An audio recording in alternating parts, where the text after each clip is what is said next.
Welcome to ISSA's 2021 virtual event. I'm Wendy Boone, the Executive Director of the OHHA, a division of ISSA. The pandemic has created challenges in multiple industry sectors, but perhaps most affected are the frontline professionals keeping our hospitals and long-term care facilities clean and disinfected. Please join us as Mark Heller outlines the specific challenges faced by EVS departments across Canada and how their teams rose to the challenge of overcoming these obstacles to keep both patients, staff, and visitors safe. Mark is one of the industry's foremost cleaning and disinfection professionals and a favorite of the OHHA. Mark began his managerial career as Director of Housekeeping and Laundry at some of Canada's largest hotel properties. Over Mark's career, he has overseen cleaning and disinfection practices in more than 600 healthcare facilities from coast to coast. Mark has chaired or supported several national professional committees in developing higher standards for cleaning and disinfection. Mark brings unprecedented expertise in environmental hygiene measures, practical execution. His focus is on affordable strategies to deliver consistent, high-quality outcomes and services that protect the safety and meet patients, residents, staff, and visitors' expectations. Mark has a master's degree in business from Queen's University and is the president of one of Ontario's regulated health professional colleges. Thank you, Mark, for sharing your expertise with us today, and thank you for your continued support of the OHHA. Please welcome Mark Heller. Hello, everyone, and thank you for the opportunity to speak with you today. I've been a strong supporter of the OHHA for many years, and I'm excited for the work that they do. So today we're here to talk about the challenges of infection prevention and control from an environmental services perspective. And just by way of slides, the next slide, please. At this point, there are no conflicts of interest or commissions on this presentation. Next slide.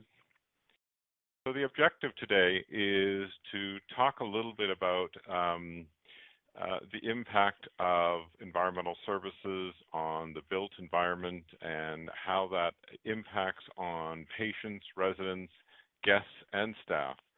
And specifically today, that our built environments are more complex than ever, are more challenged than ever, and the cleaning processes necessary to support that are really at the forefront of today's discussion.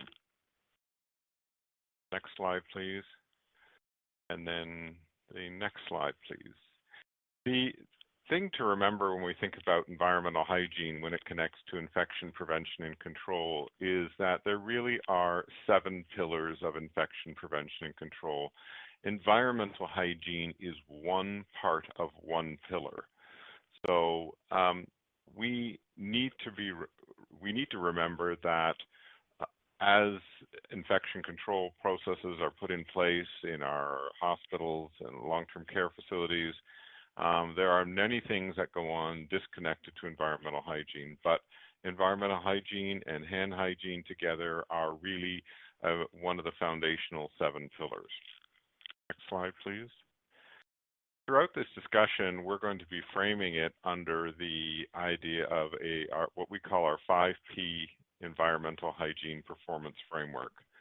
And that is integrating operational, technical, and clinical impact for really delivering on the promise of health and safety and ultimately value for money. So let's break this down. Slide, please.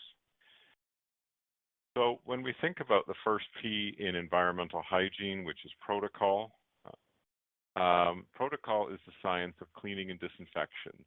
Those are integrated with professional and technical guidance-based practices. So that could be your professional guidance from Infection Control Canada.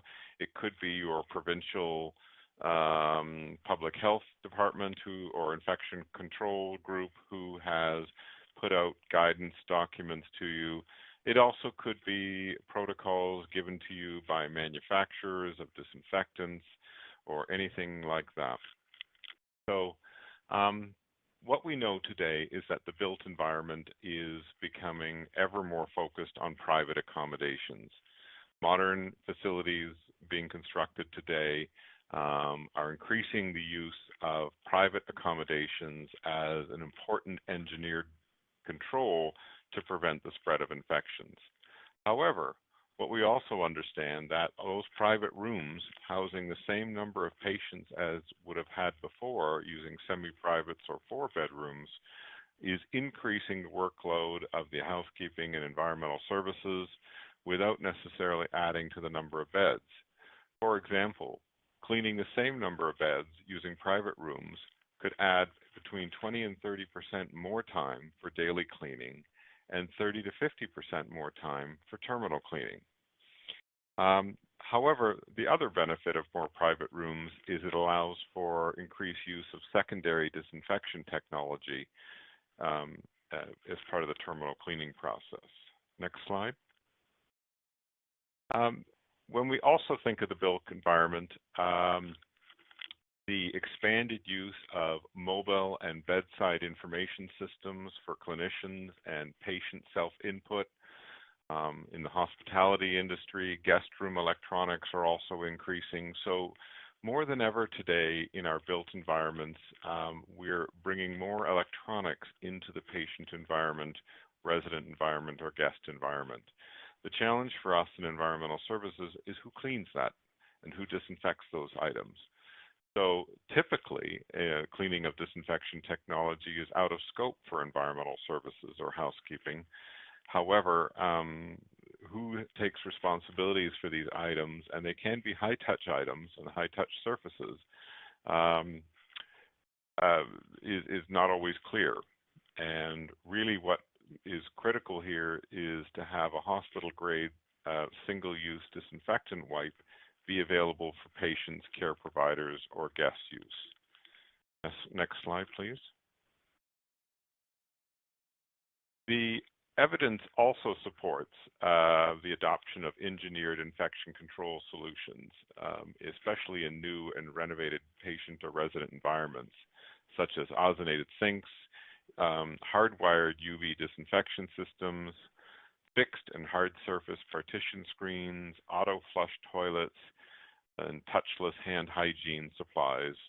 So all of these systems require power hookups and engineered controls to make them function. But we are starting to see more of this technology being introduced into our environments to implement that type of secondary disinfection on a continuous basis. Next slide, please. The second P in the 5P performance model is about people, and this is about having motivated, independent thinking workforce, competent, engaged human resources, organized and aligned for safety. And to put it plainly, it's having the right amount of people in the right place at the right time, skilled to do the right thing. And this is ever more important than ever before. So as we see, our facilities today are becoming more of a community hub with higher expectations for pleasant and accommodating environments. We're seeing the increased use of aesthetic design features built into our healthcare and skilled nursing and long-term care facilities that require a higher level of cleaning to maintain a positive public impression. The increase in use of surfaces that are going to make it more challenging to clean. And so it's important that these new surfaces are tested for their ability to be cleaned. Also, we're seeing an expansion of retail spaces, the introduction of retail environments, consumer food and beverage outlets into our public spaces, and that is changing the cleaning requirement as well. Also, our healthcare facilities are being used after hours in ever greater numbers. And so that's having an impact on increasing the cleaning requirement. Next slide, please. The third key in our environmental hygiene model is process, which is really about a scalable and replicable output, consistent execution of standard work, and effectively integrating with the clinical practice. In other words, making sure that our employees and our standard work procedures are consistent and executed consistently on a 24/7 basis. From an infection prevention and control perspective, it doesn't matter, only what happens Monday to Friday, 8 to 4 in our facilities. It matters what's happening on a 24/7 basis. And so if our cleaning and disinfection processes are falling short in the evenings or on weekends or during the night, that's a weak link in the chain, and it has to be addressed. But when we think of the built environment, we are seeing new surfaces coming in, an expansion of mobile electronics. We are seeing more LED digital display and touch screens being introduced, softer surfaces coming into our environments, pillows, beds, stretcher mattresses. Bedside furniture is being made more for comfort and design, and so the challenges of cleaning. The use of no-finish flooring substrates. So in the old days, we had those high-shine terrazzo floors in our facilities. Well, today they're looking for more sophisticated surfaces. We're seeing the use of hardwood floors, engineered floors, as well as a bunch of linoleum and marmoleum products. The other thing that we're confronting is for the last 20, 30 years in our facilities, we've been using PVC furniture. Our bedside furniture, our washroom fixtures have been made of PVC, and those surfaces are deteriorating. And even though they may not look damaged, the surface is actually becoming pitted and can actually be a reservoir of bacteria or viruses. Next slide, please. Fourth P in our performance framework is about product. So making sure that the equipment, the systems, the technology that we have available, the supplies that we have available are effective and are user-friendly to the cleaners who have to do the work. So in our environmental services and housekeeping environments, we're seeing the expanded use of disposable surface cleaning products. And so sometimes there is potential for contradicting or conflicting disinfection chemistries. We can go into a healthcare facility and see disposable wipes being used by environmental services that are one particular chemistry or active ingredient. Then we can see disposable wipes being provided to nursing personnel for other functions or transport staff for indeed additional functions, all of which are bought through separate processes and may not be compatible with one another. The other important component is to make sure that our disposable wipes still have to be able to perform good cleaning. It's really important that we don't lose sight in the disinfection discussion that cleaning is really important. The removal of organic soils, stains of grease and body fluids and any of those types of things still has to take place. What we're also seeing is that the adoption of secondary disinfection technology, such as fogging or UV or electrostatic spraying, remains generally low and inconsistent, at least in Canada. And part of that, we think, is probably due to the lack of private rooms as a mainstream component of many healthcare facilities. One area that we are seeing a strong interest in as well is the adoption of flat mop floor cleaning systems, and they are becoming commonplace. and they really can be an effective labor-saving safety tool, at least for light and medium soil environments in your facilities. Unfortunately, with Canadian winters, there are going to be times of the year and areas of your facility that are heavy soil, and they're not particularly acceptable for those environments. The adoption of robotic floor cleaning and carpet cleaning systems, there has been some movement in that area, but we're still seeing that to be generally low at this point. Next slide, please. From a performance point of view, our final P is centered on the processes we put in place to evaluate what good looks like. So understanding whether it's an audit platform, our quality assurance processes in place.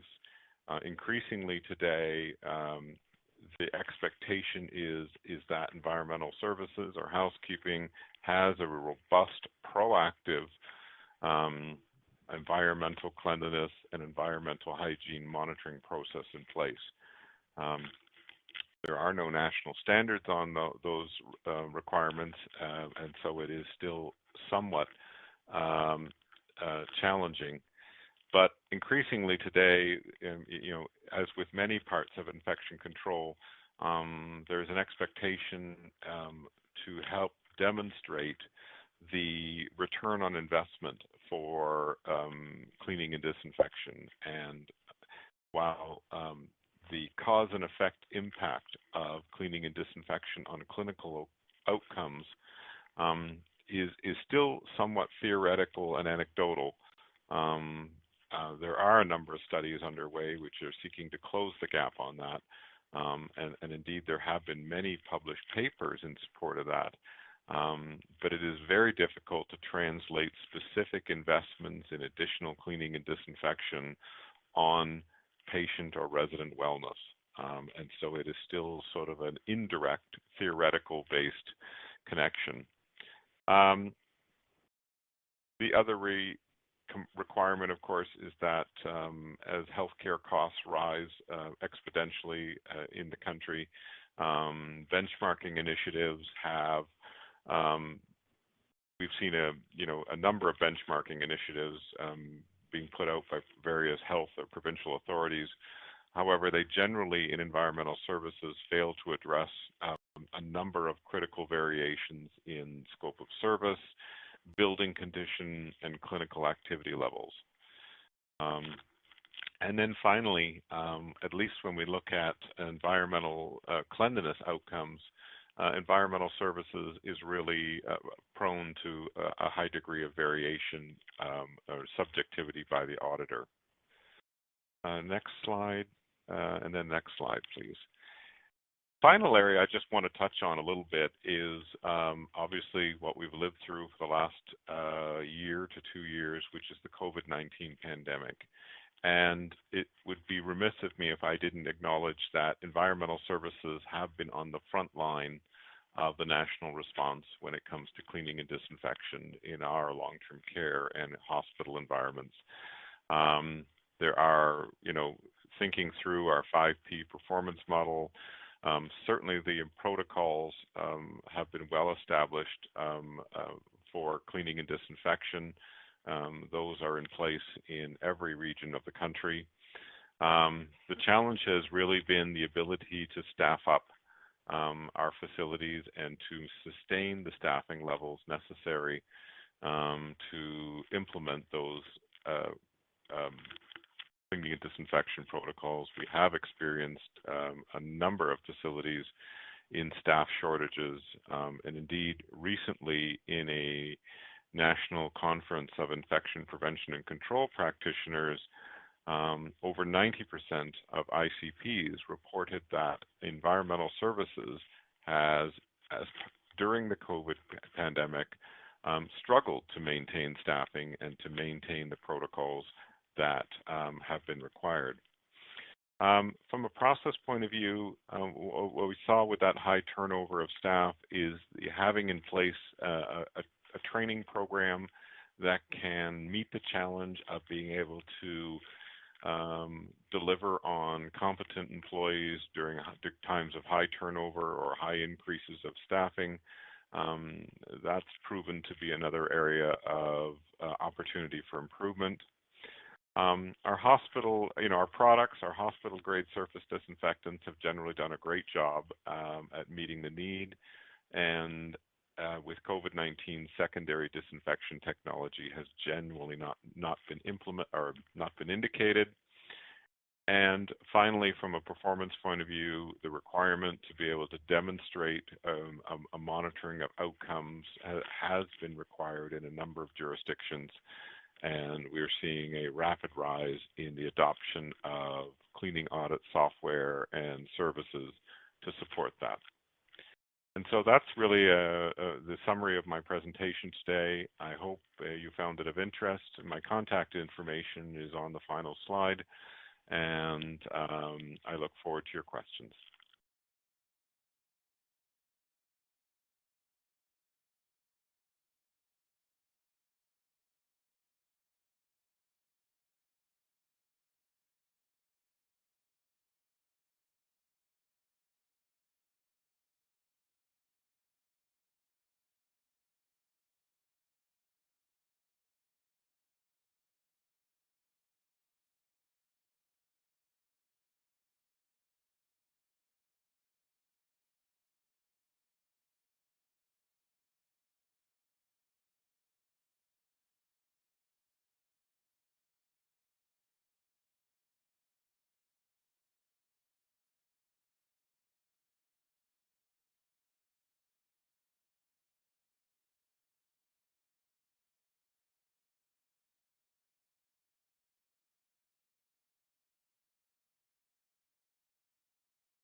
Hi everyone, it's Mark Heller calling or speaking. I know Wendy's dialing in from the background, so forgive us with our technology challenges today. But just really wanted to open up if there are any questions about the 5 Ps of environmental performance, or indeed if there are any questions about impact of COVID on environmental services, anything in that regard, we can help you with.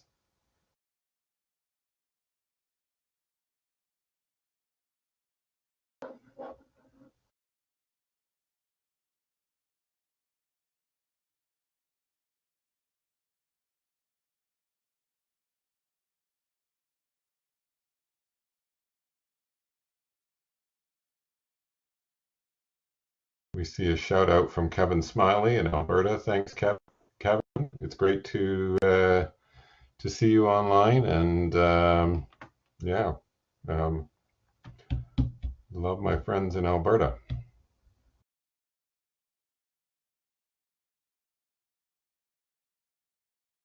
I see a question here about, what is the biggest challenge for EVS from an IPAC perspective?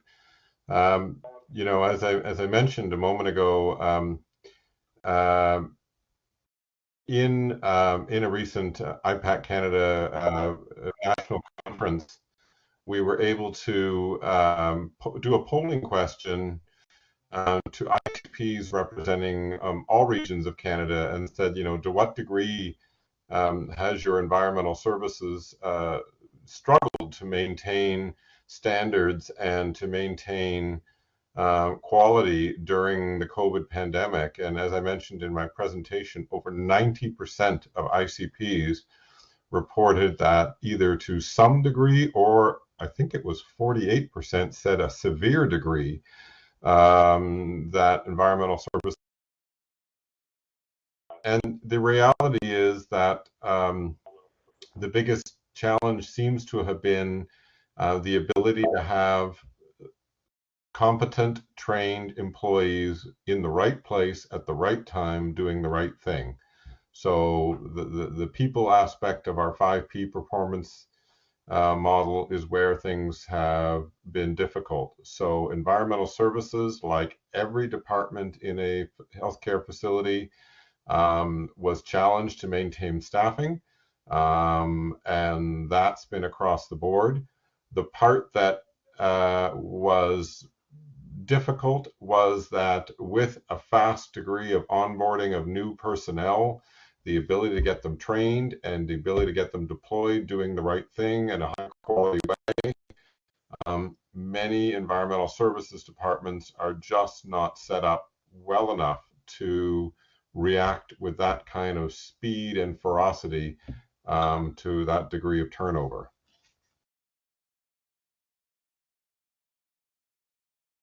So I see a number of comments on the board from different individuals. And, I'll say the other thing just to highlight, robust cleaning and disinfection has always been important.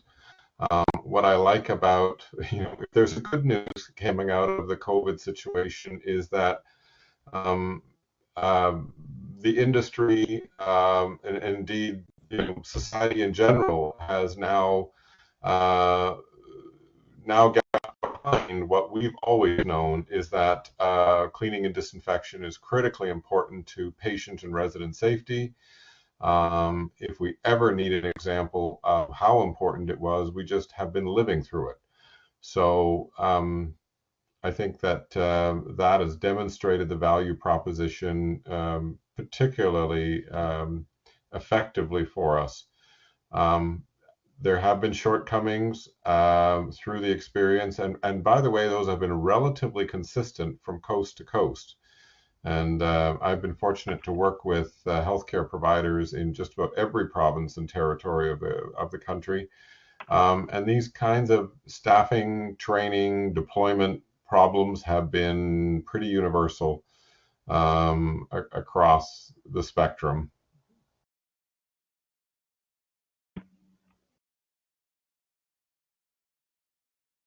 The previous presenter made a good point about, leveraging the expertise of your disinfection partners. Many suppliers and chemical providers have great expertise and resources, and particularly in times of difficulty like a pandemic, the critical part is to leverage their expertise and leverage their resources and really pull them in to help. I can't emphasize that enough. The people who have done that effectively have had a better time surviving than those who, tried to keep, that expertise or those resources, or haven't really taken advantage of them.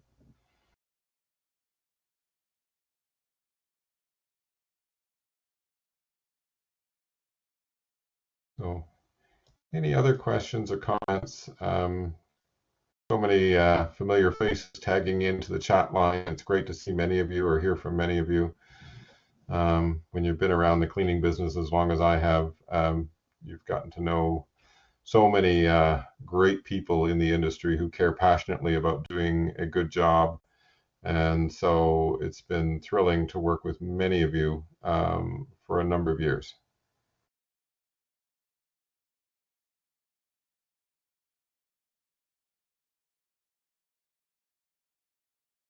I just want to apologize for the technical issues that we've had. I'm not sure if you can hear me or not.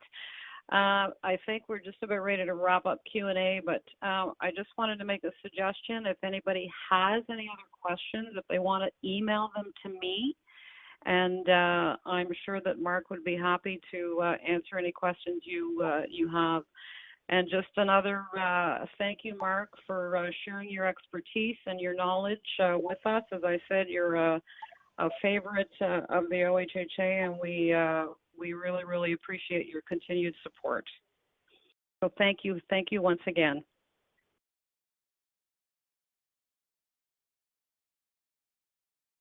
There are a couple of questions here, Wendy, I'll jump in on. One is, does the physical environment play into infection, or how does the physical environment play into infection prevention control? Absolutely it does. So remember that, with infection control, the mode of transmission of an organism is critical. So whether we're talking about airborne, droplet, or contact-based precautions, the physical environment is critical from the point of view of direct and indirect contact.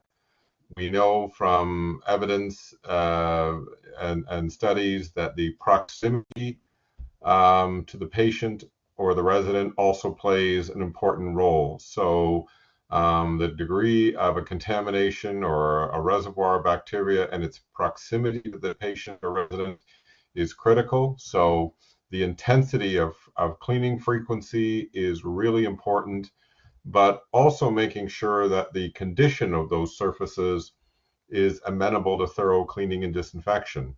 We're getting better at that today again as newer facilities are coming online. We went through a period of a number of years in healthcare where we were using substrates on our patient furniture, on our walls, and fixtures that might have been cost effective, but weren't particularly effective from a cleaning and disinfection point of view.